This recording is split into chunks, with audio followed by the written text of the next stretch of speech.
So now we are going to start with the 10 commandments, and you'd like to split them up into two categories. So the first category of the commandments would be love of God. Yep. And our relationship with God, and that would be the first 3 commandments. Yep. And then we're going to go into the next 7, which is love of neighbor, or which reflect love of neighbor. So that's the first lesson of the commandments. Apart from their content, is their structure. Okay. There are 10, but there are 10 given in a particular order for a particular reason. The first 3 are the most important. They pertain to our relationship with God because, it should be obvious, God is meant to be the most important thing in our life. So the first of the 3, which pertain to God, is I am the Lord your God, and you shall have no strange gods before me. Okay. So this is the idea of, what do I worship in my life? Like, people might not know this, but we say I go to church to worship God. But worship actually is derived from an old English word, worthship. And it was only in the Middle Ages that it was turned into a verb, I worship this. But worthship is, what do I give great worth to? What do I consider to be of great worth or value in my life? And when we worship something, we're saying, that is the thing that I give the most value to in my life. So we all have to decide how we're going to spend our energy, our resources, and our time. The thing that you spend most of your time on, or the greatest amount of energy, or the most resources, that's the thing that you consider to be of the greatest value in your life. So for most people, what's important to you? My family, my work, my God. And whatever you commit to the most with the most intensity is the thing you worship above all else. So the first commandment is saying, if you want to follow me, guys, this is from God, I need to be at the top of that little hierarchy. I need to be the thing that you worship above all things, the thing that you give the greatest worth to. And how do we worship? How do we worship? Beautiful. So it's almost as though the next 2 commandments spell that out. But even in this first one, I am the Lord your God, and you shall have no strange gods before me. So this is already a lesson of itself. If we choose to put God at the top and say, I'm going to worship you, that involves a number of negative choices. What do I mean by negative? Negative is, in order to say yes to God, at the top of that, pedestal there, I need to say no to other options. I need to push other things down. So the way that I say yes to God is saying no to strange gods, to other alternatives that are constantly, chomping at the bit, vying for my attention, trying to get up there and knock God off his pedestal in my life. And these other options would be what we would call idols. But what we call idols, you can either have a little statuette of the god Thor, or of Zeus or Apollo or Athena. Yep. But idols is broader than that. And St. Paul speaks about this as well. Idols are any of those things that threaten God's place at the top of that hierarchy. Yep. So what are the clear idol options for us in the West? Like, where are people spending their most time, all their power, their energy, and their resources? Money. Spend my whole life, I'll be educated, I'll work like anything, I'll sacrifice time with my family and kids just to make more money. Power, I want to end up being the most powerful person and win the game. Yep. Fame, it can be lust, it can be all these sorts of alternatives, which of themselves actually have a place. Yep. But they don't have the top place. They shouldn't be top dog in this ordering that we have. Okay, so if I was a student listening right now, and I was saying, okay, apply that to my lifestyle now. Call me out on whether I violate this first commandment or not. What are some good indicators that would help somebody determine whether they are violating this first commandment?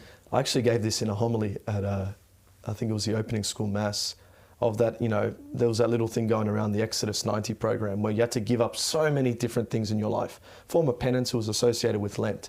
I gave up sugar in my coffee, I gave up hot showers.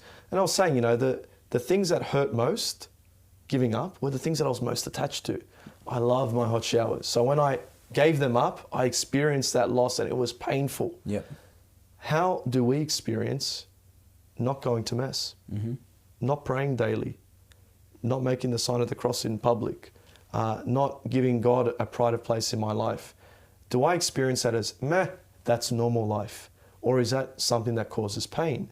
So my point is, we can know how much we value something by knowing how much we'd suffer if it was taken away. And you already gave the example.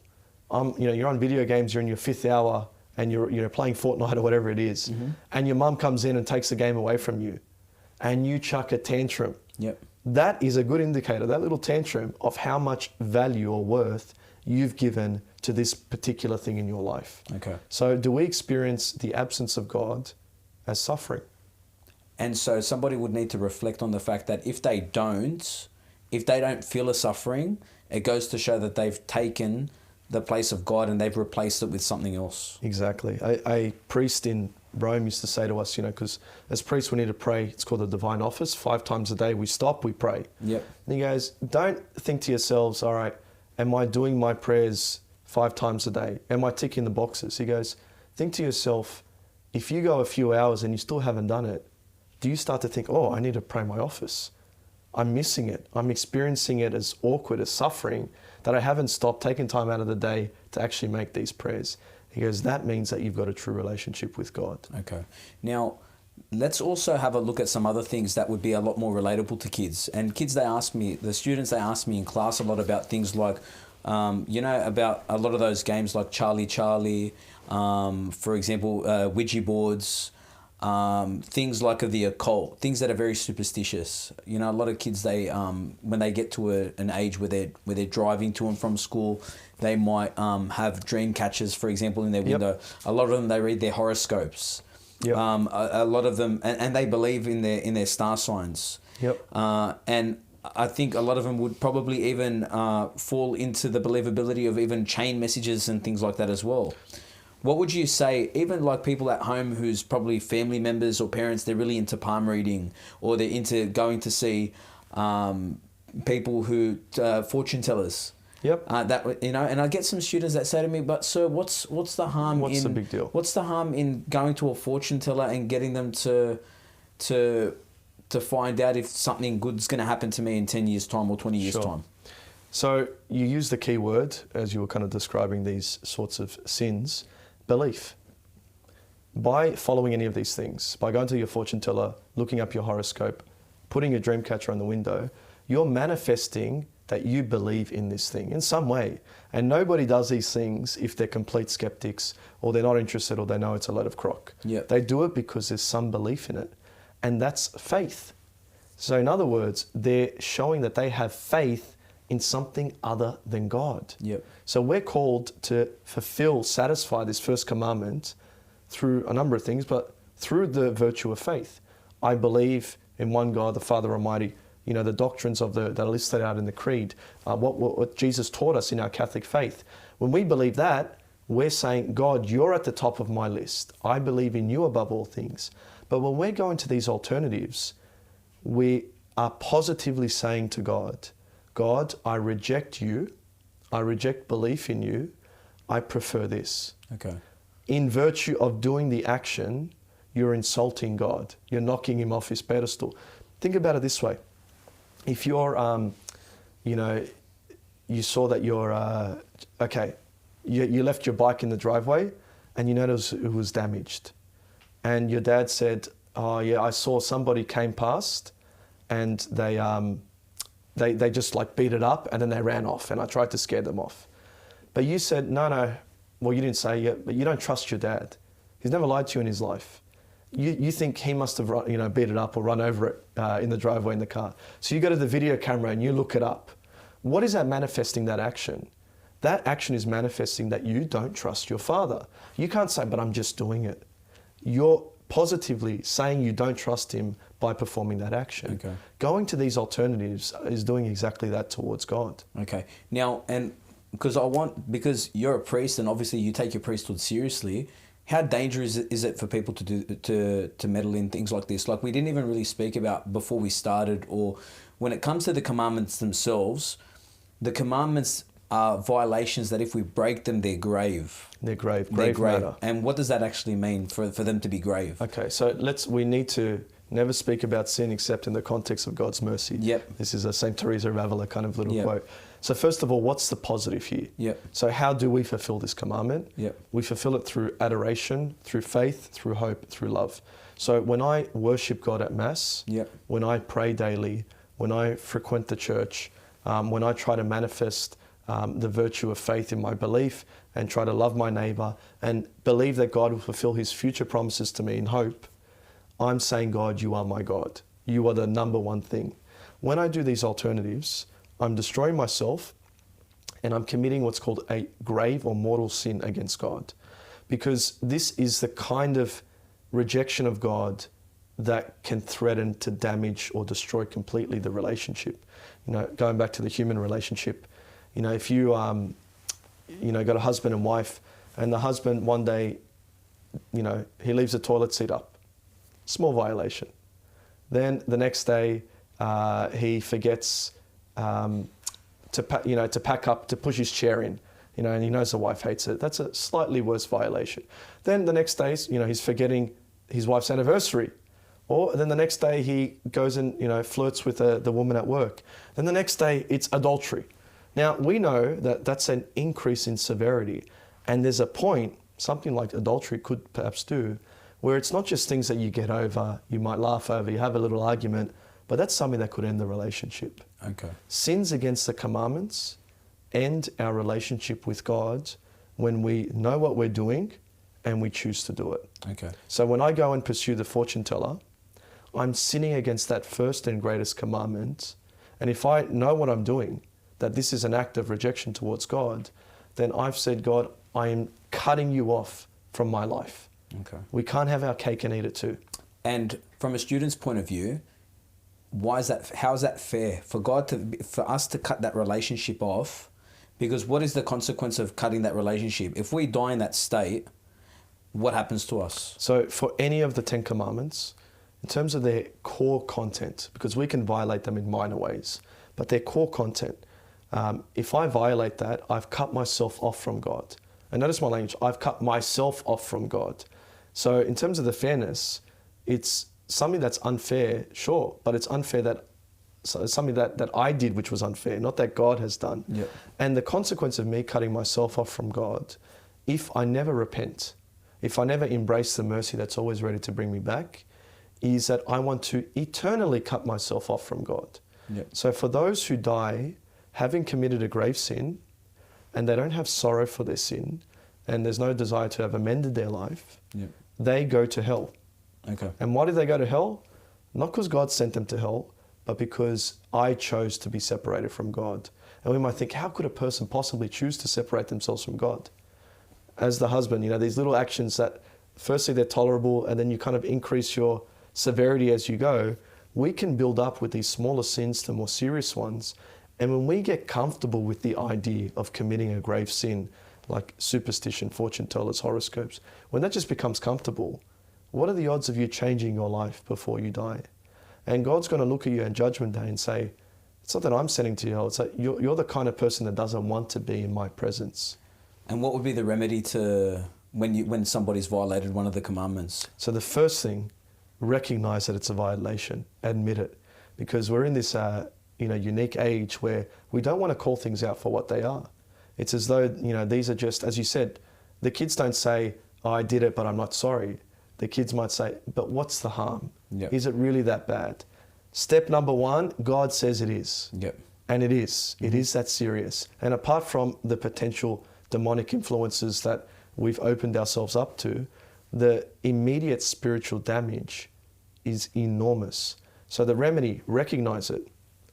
If you choose to, experience sorrow. Say, I know what I've done, and I'm sorry I've done it, and I want to amend my life. I don't want to do it again. And then return to God in the sacrament of confession. Mm-hmm. And if you're not baptized, get baptized and begin the Christian life. Okay. Choose to follow God in the way that He's revealed to us. Perfect. Should we move on to the second? Absolutely. Do you want any examples of people who've lived this kind of life before? Yep. I think it is helpful. Yeah, okay. It's helpful with all these commandments. Who's done it well? Oh, yeah. Okay, yeah. So let's go with did you want to choose an individual or an organisation? Yeah, I think in terms of an individual, someone who's really lived this first commandment well. I mean, we look at all of the saints. Yeah. But I want to point out those saints who enter monasteries. Okay. So for those who don't know, a monastery is a kind of community where people who want to follow God live, and all they do is pray, is perform some sort of basic work, and they lived amongst Christians so that they kind of, steel sharpens steel, and they improve each other's virtue before God. Yep. Now, someone like Saint Benedict, who reformed and saved Europe after the collapse of the Roman Empire, he lived in this monastery. People gathered around him, and basically all they did was pray and work. Okay. Ora et labora was their little motto. Pray and work. From a societal perspective, what were they contributing? With all their worship, with all the resources that they wasted on building churches and dormitories for all these monks who are just going to pray, that's all they're going to do. From a worldly perspective, it would seem like they're not contributing at all. They're doing nothing. Yeah. But for Saint Benedict, God was at the center of his life, and that took a radical form. So it was all that idea of the primacy of God, the primacy of God, the primacy of God. God's the most important thing in my life. He deserves my time, that I'm even allowed to kind of leave the world behind. Okay. Not everybody's called to pull a Benedict and to just run away from the world and enter into a monastery. But we're all called to be spiritual Benedicts. Okay. Where we say, yep, I've got these other distractions in my life, but they're just passing fads. In the end, God is at the center. Okay, so Benedict himself, if you were to say to the students what he clearly did in order to, how he clearly lived that first commandment, it would be that he founded monasteries, Devoted himself to prayer. Because prayer is something that's so explicitly about God. About God. So it's all about God, in other words. I am the Lord your God, you shall have no strange gods before me. He took that so radically that he didn't even have the temptation of alternative gods. Okay, awesome. And in terms of like an organization who does this, you can't go beyond our own church. That's why Jesus founded the church, to orient us towards the worship of God. The true worship of the true God. The true worship of the true God. Our liturgies, our Mass, Yep. contributes nothing economically to society. It's all about the primacy of God. Okay. What's the second commandment? And the second commandment is a good one. You Yep. shall not take the name of the Lord your God in vain. Yep. So this one is about respecting God's being, who he is, by respecting his name. Yep. And so we find this expressed in, that sense of the sacred that some people have. Like, I know that God's present. I walk into the church and I experience God. This is a sign that, like, you're attentive to recognizing the presence of God and honoring the presence of God through his name. Okay. And we only ever use God's name in a respectful and meaningful way. So, unfortunately in our society, we constantly blaspheme against the name of Jesus. Yep. Like there's no movie or Netflix series you can watch these days that doesn't blaspheme constantly. And this is like, you're not just blaspheming against the name. If I use your name, Michael, as a swear word, who am I insulting? You. Yeah. Because there's always a person behind the name. Yeah. And so sometimes we distinguish too heavily between the name and the being. Yeah. So God is accessed through his name, and when we dishonor the name, we dishonor the being. Okay. And so we would, when it comes to negative precepts, which are violations of the commandment, what is God asking us not to do? Or what are some positive and some negative precepts? Like, so what is the commandment asking us to do, and what are some things that the commandment's forbidding us to do? So some things he's asking us to do is only to ever profess faith in his name in a reverent way. Yep. And to do so with courage even in the public sphere. Yep. So I'm going to confess that I'm a follower of Jesus even when my friends might make fun of me. When something bad comes up on TV, even though it might be awkward, I'm going to change the channel. Yep. I'm going to be a public, courageous witness to God. I'm going to honor him. And what about loosely saying the word Jesus Christ, for example, in class or on the playground or in conversation? Yep. Is that a good thing or a bad thing? No, that's a blasphemy against the name of God. So that's violating the second commandment. Yep. When you do it in that flippant way, we're not saying it's a grave sin that can send you to hell necessarily, Yep. but it can lead to graver sins where we would actually speak ill of God, speak words of hatred or defiance to him. It all starts with those, it's like a wedge, a door wedge. It starts with the thin edge and it can get bigger. So we need to cut that out and confess those things as well. Awesome. And would you have an individual that exemplifies that commandment? There's actually a parishioner in my parish. Every now and then I go watch movies at the family's house. And one of the kids, if someone ever says the name of Jesus badly, he actually says, "Blessed be his holy name." Okay. He actually honours the name where the name has been dishonoured. Wow. So it's one of these powerful witnesses that's just honouring the name leads to honouring the being. Yep. And then I think in terms of like, where do we see this play out in a good way in society? Yep. Christian musicians. Okay. Someone like Matt Maher, who Yep. like, he's turned his work into an occasion for honouring the name of God. Rather than Detracting, yeah, absolutely. So he's in many of his lyrics praise the name of God, Yeah. and so they're praising God. Absolutely. Yeah. All right, awesome. Third commandment? Third commandment is keeping holy the Lord's day. So what was the holy day? For the Jews, it was Saturday, it was a Sabbath. But since Christians recognized the resurrection, the eighth day, we called it, the first day of this new creation in Christ, becomes the Lord's day. So that's Sunday for us. Mm-hmm. And we might say, all right, what does it mean to keep holy the Lord's day? The first thing it means is that we recognize it's a day consecrated for the worship of God. So all the stuff that we've been talking about in terms of honoring the name of God, adoring God, worshiping Him, recognizing that He's a thing above all things, a person above all persons.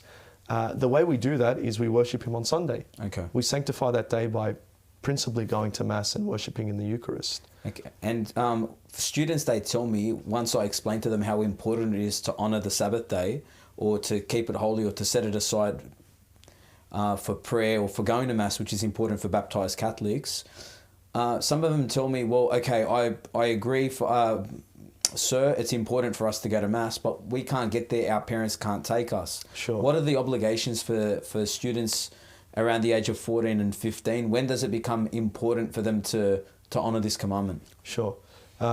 So long as you're under your parents' household, and especially you can't even drive or get to a church yourself, the obligation to attend Mass in order to satisfy this commandment is not an absolute obligation. So even apart from a 14-year-old kid, a 90-year-old person who's homebound is not obliged every Sunday to attend Mass. Yep. This is the ordinary way that we would do so. So if you're a kid and your parents don't go to Mass, I would say ask, raise it. Mm-hmm. And if they say no, or they don't really say anything, don't let it bug your conscience in the least. The second you get your car and get your red peas, start driving yourself to Mass. But so long as you can't for now, don't worry, sanctify the day in a different way. Yep. Read from the Bible, pray a rosary, set 10 minutes aside for a bit of mental dialogue with God. Do something for Him to honour Him, even if it can't be the Mass in that instance. Awesome. And then who would be an individual or an organisation that would exemplify that? Because you gave me a great example in the car about Chick-fil-A. Is it in America, the organisation? Yeah, so that's a fast food chain. Yeah, would you like to elaborate on that? Because because when I was explaining to the students about a negative precept of the commandment for honouring the Sabbath day, it's like unnecessary work, for example. That's right. So that's another big aspect of it. So I'll explain the organisation and then we'll get into that as well.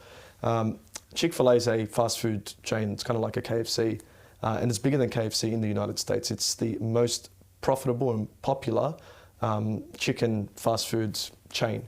And they had Christian origins. I think they were founded in the 40s or the 50s. And the founder, from the beginning, had the policy, we're Christians, we keep holy the Lord's Day, and therefore our shops are closed on Sundays. Wow. And interestingly, even to this day, they maintain that policy. So imagine a McDonald's that was closed on Sundays because it had Christian founders. Yeah. This shop is closed on Sundays, and interestingly, they're still the most profitable compared to all other chicken, fast food chains, even though they're open, I think 15% less of the time. And what would be some of the reasons that you would contribute to that success? Well, I think number one, when we choose to carve out a day and give it to God, God rewards us. Mm-hmm. So I would say, firstly, well, maybe God's rewarding them even economically. But then secondly, all of the commandments when lived, they're not just good for our relationship with God, they're good for me. And some people say, well, they're workers. No workers are working 7 days a week. They're better rested, they recharge, there's a better work-life balance, so they're more productive and more efficient even when they're at work, and they're happier. Wow. Yeah. So these are some of the commentators on this. Working on Sundays is another way that we can violate this commandment. So even if you worship God, but then you went and slaved away at a 9 to 5 or something, that's still a violation, because this day, this Lord's Day, is also a day for us. Okay. God rested on the Sabbath, and He designed us in this blueprint that we should also have periods of rest. So we're also prohibited from engaging in servile work, the kind of work that like zaps us of our energy, the kind of work that gives us kind of mental, anxiety or something. The Catechism has a great little way of speaking about it, that Christians should be protesting against the servitude of work and the worship of money. Okay. Because if you're doing something 7 days a week, that means that's the most important thing for you. All But if you're saying, no, I'm pushing the pause button because God is still more important. Awesome. So that covers our first 3 commandments.